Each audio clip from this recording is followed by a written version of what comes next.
Hölgyek, urak, a tavalyihoz hasonlóan Rúzsa Magdi művésznő itt áll mellettem, és hát a koncerted előtt tudunk most beszélgetni. Ugye hát visszajáró vendég vagy, mit vársz most idén itt a Csabai Kolbász Fesztivál közönségétől?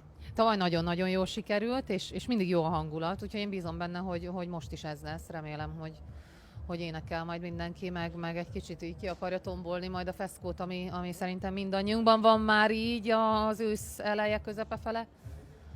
Egyébként ez is szezonvégi fesztivál. Milyen volt az idei éved? Sokat mentetek, elfáradtál, most pont beszéltük. Milyennek értékeled? Jó volt, nagyon-nagyon jó volt, mentünk sokat, jó messzire mentünk sokat, és én szeretek nem csak Budapest közelében koncertezni, hanem bejárni az egész országot. Azt kell, hogy mondjam, hogy nagyon pozitív energiákat kaptunk, és nagyon lelkes volt mindenfelé a közönség. Megint csak azt éreztem, hogy azért jó zenélni, jó ez a szakma nagyon.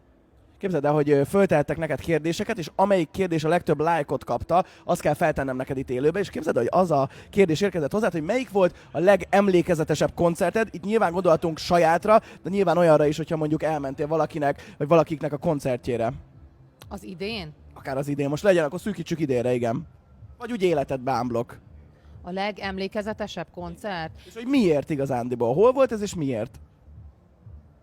Volt egy Robbie Williams koncert, ami nagyon emlékezetes volt, ugyanis találkozhattam vele, amiről készült egy fotó, amit soha többet nem kaptam készhez, és igazából én vagyok szerintem az egyedüli ember, akinek sikerült vele találkozni, úgyhogy ezt soha nem tudom bizonyítani.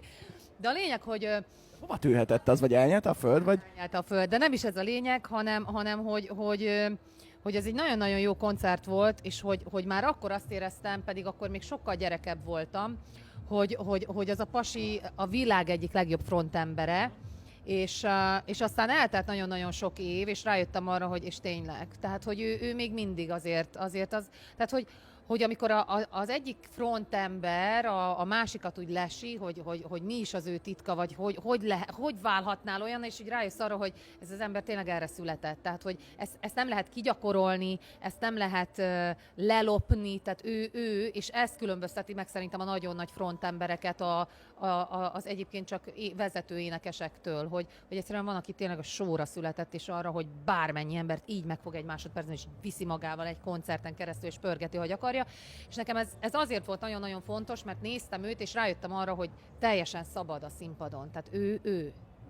Kapott egy tehetséget a Jóistentől, amit te is megkaptál. Szerintem, az én véleményem ez, te is nagyon jó frontember vagy. Jó koncertet kívánok, és köszönjük, hogy néztetek, szevasztok!